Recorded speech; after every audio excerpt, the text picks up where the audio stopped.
안녕하십니까. 미셀로입니다. 제가 오후에 올렸던 중세국어 3파트에 간인격 조사 아레아를 좀 빨리 적어가지고 그 아레아 양성모음의 간인격 조사 애를 의로 이렇게 학생들이 잘못 오해할 수 있겠다 싶어서 제가 다시 찍기로 했습니다. 그래서 중세국어 3파트에 지금 목적격 조사가 있었고요. 그래서 목적격 조사는 현대국어는 목적격 조사가 을을 2개밖에 없잖아요. 그러니까 책을, 바다를 이런 식으로. 그러니까 받침 있을 때는 을을 쓰고 없을 때는 르를 쓴단 말이에요. 이건 여러분들이 그냥 일상에서 다 편하게 쓰는 거예요. 그러면 15세기의 목적격 조사는 좀 어렵게 생각하는 학생들이 계신데 그렇게 생각할 필요가 없어요. 왜냐하면 중세국어는 양성모음은 양성모음끼리 음성모음은 음성모음 모음 조화를 지켜야 됐기 때문에 단지 2개가 더 늘어나죠. 그래서 이렇게 됩니다. 알랄 을을 그러면 양성일 때는 아래하고요. 알랄 당연하게 받침 있을 때 없을 때 이렇게 되는 거죠. 또 을을 음성일 때 을럴이 와요. 당연하게 받침 있을 때 없을 때 이렇게 되는 거죠. 그래서 제가 지금 예를 적어놨습니다. 자, 밥을 먹는다 할 때, 밥 할 때는 R이 와야 됩니다. 왜냐하면 받침이 있고 양성 모음이기 때문에 목적격 조사 R이 와서 연철이 돼서 바발 이렇게 됩니다.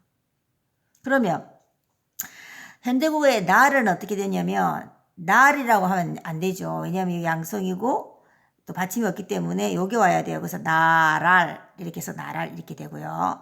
그 다음에 우리 중세국어 세종어조 훈민정음 할 때 제 뜻을 실어펴지 못할 놈이 하니라 이렇게 말했단 말입니다. 그래서 뜻할 때는 자 음성인데다가 받침이 오기 때문에 을이 와요. 그래서 뜻을 해서 연출이 된 경우를 저번 지난 시간에 봤었던 거고요. 또 너를 했을 때는 르이 오죠. 이게 음성이기 때문에 받침이 없고 르이 와서 너를 이렇게 되는 겁니다. 그러니까 현대국어에 맞춰서 양성 음성만 구분해주고 주면 되는 거예요. 받침이 있고 없고 양성이냐 음성이냐 받침이 있느냐 없느냐에 대해서 알랄 을럴 이렇게 되는 겁니다. 이렇게 어렵지 않습니다. 그 다음에 이제 간형격 조사. 이제 간형격 조사 제가 아까 필기를 좀 잘못하는 바람에 혹시 또 안 그래도 중세국어 어려운데 선생님이 설명은 저렇게 하는데 필기는 왜 저렇게 됐지 하면서 또 이렇게 헷갈려하는 학생이 있을까 싶어서 제가 시간을 내서 다시 한번 설명을 하도록 해야 되겠다라는 생각에서 다시 하게 되었습니다.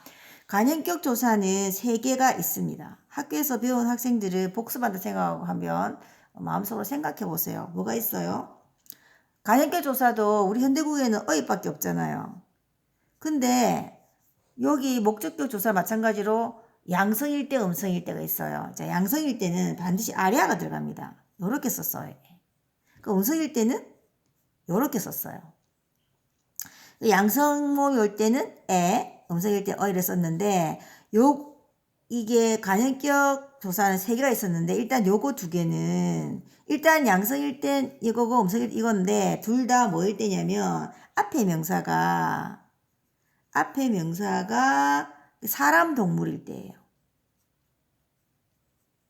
그리고 특히 또 하나 더 있어요. 높임의 대상이 아닐 때예요. 높임의 대상이 아닐 때. 그럼 시옷은 뭐냐면 시옷은 당연히 앞에 명사가 사람 동물 아닐 때예요. 사람 동물이 아닐 때. 뭐 나무나 이런 것들 있죠. 그러니까 이렇게 앞에 명사가 사람 동물인 경우를 우리가 먼저 유정명사라고 하고 그다음에 사람 동물이 아닌 것도 무정명사라고도 하죠. 그리고 하나 더 있어요. 이 시옷을 쓸 때는 높임의 대상일 때 써요. 자, 그러면 여러분 예를 들어 볼게요. 자, 사슴의 가죽이라고 우리 현대국어 적어볼게요. 사슴의 가죽. 우리가 이제 현대국어에서 이렇게 사슴의 가죽이 있다고 했을 때 이것을 이제 15세기 중세 표현으로 쓰면 15세기 때 사슴은 사삼이었어요. 사삼. 그럼 보세요. 지금 사삼에 이게 이제 양성이란 말이에요. 그러면 이게 간형격이 뭐가 와야 되냐면 양성이고 이게 뭐예요?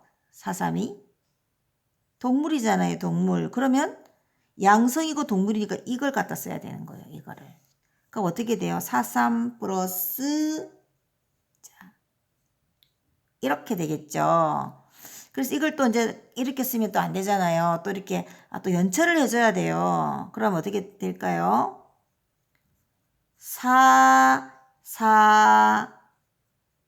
네. 자, 가죽은 갓이라 했거든요. 갓. 우리 갓밭이 들어봤죠. 그래서 사슴의 가죽은 15세기 표현으로 하면 사삼의 갓 이렇게 되는 겁니다. 어렵지 않지요. 자, 양성일 때 했습니다. 그럼 음성일 때 한번 해볼까요? 우리가 이제 이렇게 하는 이유는 여기 지문에 사삼의 갓이라는 이 지문이 나오기 때문에 이 용어가 나오거든요. 그래서 제가 일부러 사슴의 가죽이 됐고요. 그러면 거북이가 털은 없겠지만 거북의 털이 이렇게 해볼까요? 그러면 자 이걸 15세기로 표현하면 15세기의 거북은 거북이었어요. 거북. 자 그럼 보세요. 여기가 음성이란 말이에요. 그리고 동물이죠. 그럼 뭐가 와야 돼요? 어이가 와야 되죠. 그럼 이렇게 어이가 온단 말이에요. 그러면 또 비읍을 올려줘 연철해야 되죠. 그러면 거, 부, 비. 털은 또 연철해서 털이 이렇게 썼어요. 그래서 요게 거북의 털이는 15세기 표현은 거북이 털이 이렇게 되는 거예요. 아까 사슴의 가죽은 사삼의 갓 이렇게 되는 거고. 자, 이해가 되셨죠? 자, 이 두 케이스가 이거의 예였어요. 또 높임의 대상도 아니죠. 그러면 씌었을 때를 해볼게요. 여러분, 부처의 몸 이렇게 해볼까요? 부처의 몸. 자, 그러면 부처는 사람이지만 높여야 되는 대상이기 때문에 시옷을 써야 되겠죠. 그래서 예전에 부처는 부텨라고 했어요. 부텨. 그쵸? 국여음화가 되지 않은 상태였기 때문에 부텨에 시옷이 왔어요. 그래서 어떻게 쓰냐면 15세기로 부텨 이렇게 받침으로 쓰는 거죠. 부텨 몸 이렇게 되는 거예요. 그럼 요거는 부처의 몸이에요. 부처의 몸. 자 그러면 나무의 뿌리 해볼까요? 나무의 뿌리를 우리가 15세기를 해보면 나무는 이게 무생물이잖아요. 그러니까 당연하게 요 시옷이 오겠죠. 그래서 예전에 15세기는 나무라고 했기 때문에 나무 이거 모음조가 찍힌 거잖아요. 나무에 시옷이 왔겠죠. 그래서 이거는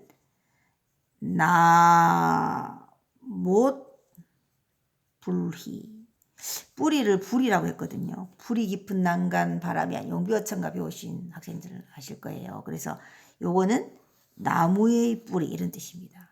자 그럼 여러분 보세요. 제가 빨간 걸로 체크 한번 해볼게요. 자 여러분 간행격 조사는 요렇게 세 개가 있다. 요거 두 개 요렇게 구분해 가지고 양성 음성 생각하시고 요게는 유정명사 무정명사 높임의 대상일 때 쓰는 거예요. 그래서 사슴의 가죽은 사삼의 갓이라고 적었고 거북이 털은 거북이 털이 부천못 나무뿌리 이렇게 썼다는 거를 알아두시면 되겠고 아까 목적격 조사 4개 있는 거죠. 알랄 을를 제가 여기까지 들어드렸습니다. 여러분 어렵게 생각하지 않으시고 하시면 될 것 같아요. 그 다음에 이제 세 번째가 뭐냐면요. 판정의문문과 설명의문문이 있어요.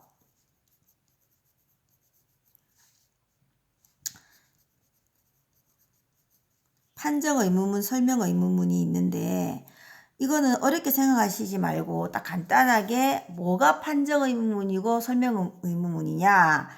판정의문문은 그냥 예스노로만 대답할 수 있으면 돼요. 판정하는 거죠. 예스냐 노냐. 그래서 이거는 간단하게 의문사가 없는 의문문이에요. 그럼 설명 의문문은 의문사가 있는 의문문이에요. 그러니까 설명을 해야 되잖아요. 그럼 의문사가 있는 판정 의문문 해볼까요? 자, 판정 의문문은 의문사가 없다고 했어요. 그러면 어떻게 돼요? 경상도 말이 약간 예전에 15세기 형태가 좀 남아있어요. 어떻게 했냐면은, 자, 예를 들게. 가가 이렇게 물어보잖아요. 경상도 말로. 개냐 이 말이죠. 그럼 여기는 의문사가 없어요. 이건 개냐 이 말이거든요. 그럼 가가 이렇게 되죠. 그런데 설명 의문문은 경상도 버전으로 하면 이렇게 돼요. 니 어디 가노 그래요. 그럼 어디가 뭐예요? 의문사예요. 그럼 지금 보세요. 지금 어미가 다르잖아요. 그래서 판정 의문문은 그 끝에 어미가 아 계열이 와요. 아 계열. 즉 가 또는 아로 끝나는 거죠. 그리고 설명 의문문은 오 계열이에요. 오 계열. 그러니까 고 또는 오로 끝나는 거죠. 그래서 판정 의문문은 끝에 아 계열이다. 설명문은 오 계열이다라고 알아두시면 쉽습니다. 자, 그러면 하나 더 한다고 하면은 이제 하나가 더 있냐면 2인칭 주어일 때 있죠. 2인칭 주어일 때는 니은다를 쓰기도 해요. 너 어디 가는다 이렇게 하잖아요. 그럼 니은다를 쓰면 이거 2인칭일 때는 또 의문사 상관없이 또 니은다를 쓰기도 합니다. 2인칭 주어일 때는 이렇게 알아두시고 그러면 15세기 예문을 한번 들어볼게요. 자, 덕이 하녀 적으녀 이렇게 물어봤어요. 덕이 하녀 많으냐 적으냐 이 말입니다. 덕이 많나 작나 이렇게 물어보는 거예요. 덕이 많으냐 적으냐 이 말입니다. 그 사람이 덕이 많나 적나 물어보는 거죠. 그럼 많으면 많다, 적으면 적다 이렇게 하는 거죠. 이럴 경우에는 지금 의문사가 없어요. 자, 의문사가 없잖아요. 그러니까 이거는 판정 의문문이 되겠습니다. 또 하나 내볼게요. 너희 종가? 그러니까 너희의 종이냐 이 말이에요. 그럼 이것도 의문사가 없단 말이에요. 이것도 역시 판정 의문문입니다. 그럼 설명 의문문 해볼까요? 어데 있나요? 라고 물었어요. 자, 어데가 뭐예요? 어데가 의문사죠. 어데 where. 그죠? 어디 있나요잖아요. 오 계열이잖아요. 그러니까 요거는 의문사가 있고 오 계열이잖아요. 그 따라오는 거예요. 의문사가 있으면. 그러니까 요거는 설명 의문문이 되는 거죠. 왜? 설명을 해야 되잖아요. 어디 있나요? 물었으니까 나 어디 있다라고 설명을 해줘야 돼요. 의문사가 있으면. 자, 하나 더 예를 들어 볼게요. 어떤 광명고 이랬어요. 이것도 어떤 의문사 있죠. 어떤 광명이냐 이렇게 물어봤다는 거죠. 그래서 이것도 여기 설명 의문. 설명해야 돼. 어디, 어떤 설명을 해야 되거든요. 설명 의문. 자, 여러분 지금 해보니까 별로 어렵지 않습니다. 그래서 여기 어려우면 제가 말한 것처럼 경상도 버전 가가 아결은 판정 의문이고 니 어디 가노? 의문사가 있는 건 설명 의문이고 오결 이렇게 또 간단하게 외우시면 또 쉽게 외우실 수 있습니다. 그리고 이거 네 번째는 지금 제가 가르치는 제게 배우러 온 학생들, 지금 고등학교 1학년 학생들한테는 지금 여기에 중세국어 시험 범위이긴 한데 객체 높임법은 들어가지 않습니다. 그렇지만 제가 객체 높임법에 대해서 할게요. 예. 우리 현대국어에서 객체 높임을 할 때는 객체 높임 동사를 씁니다. 그러니까 객체 높임은 우리가 목적어나 그 문장에서 목적어나 부사어를 높이죠. 그쵸? 근데 우리가 목적어나 부사를 높일 때 어떻게 해요? 현대국어에서는 객체 높임 동사를 써요. 뭐 여쭙다, 뭐 들이다 이렇게 쓰잖아요. 뭐 할머니께 뭐 돈을 들였다. 선생님께 여쭙다 이렇게 되잖아요. 근데 15세기에는 객체 높임법 따로 있었습니다. 그게 뭐냐면은 세 개가 있었어요. 시험에 안 들어가시는 분들은 객체 높임법을 제가 일부러 그래서 마지막에 해놨거든요. 앞부분 판적 의문까지만 보시고 객체 높임법은 나중에 또 시험 들어갈 때 또 보셔도 됩니다. 삽, 잡, 그 다음에 잡 이렇게 돼 있었어요. 어렵지 않습니다. 샵, 잡, 잡. 이거는 이제 울림소리거든요. 그래서 예를 들 이제 설명을 하면은 이런 거 보세요. 받침 있잖아. 앞에 받침이 기역, 비역, 시옷, 히읗. 시 올 때는 이 쌉을 써요. 앞에 이제 어간이죠. 자, 그럼 돕다. 자, 선생님께 도와드렸다라고 했을 때 그게는 15세기에는 돕삽고 이렇게 합니다. 그럼 예를 들게요. 자, 돕에다가 여러분 이게 이제 비읍이단 말이에요. 받침 비읍일 때 뭐 써요? 삽을 써요. 돕삽고 이렇게 쓰는 거죠. 돕삽고. 돕삽고. 할머니를 도와드렸다 안 하고 돕삽고 할머니를 돕삽고 이렇게 쓴단 말이에요. 자, 그 다음 또 볼게요. 잡을 쓸 때는 어떤 경우냐면요. 디귿, 지읒, 치읓 받침일 경우입니다. 그러니까 이 지읒, 치읓은 어차피 얘 자기 계열이잖아요. 디귿만 하나 외우시면 될 것 같아요. 그래서 예를 들면 묻잡고 우리 현대국에서는 선생님께 여쭙다 이렇게 하잖아요. 근데 거기는 선생님께 묻잡고 이렇게 해야 돼요. 묻다에 디귿 받침이기 때문에 묻잡고 이런 식으로 잡이 오는 거죠. 묻잡고. 자, 그러면 이런 경우는 이 반침 자체가 이게 유성은 울림소리란 말이에요. 그러니까 당연하게 모음 D나 울림소리 우리 울림소리 알잖아요. 니은 미음 니은 니은 미음 니은 요 D 얘는 이 잡이 옵니다. 그러니까 예를 들면 자, 할머니를 뵙고 이렇게 요즘은 뵙고라고 이제 목적격 할머니를 뵙고 해가지고 객체 높임 동사 뵙고를 쓰지만 자 예전 15세기는 할머니를 보잡고 보잡고라고 써요. 여기가 이제 모음이기 때문이죠.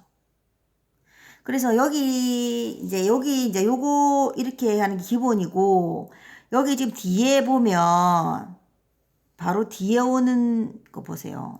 요게 이 어미가 지금 전부 다 자음으로 시작됐잖아요. 그 뒤에 오는 것이 이제 자음이면 이렇게 잡을 쓰는데 만일 이제 모음이면 요 뒤에는 모음이 오는 경우에는 그냥 이렇게 앞에 규칙을 따르되 앞에 모음이면은 또 요렇게만 써주면 돼요. 순경음 비율을 바꿔주면 돼요. 잡은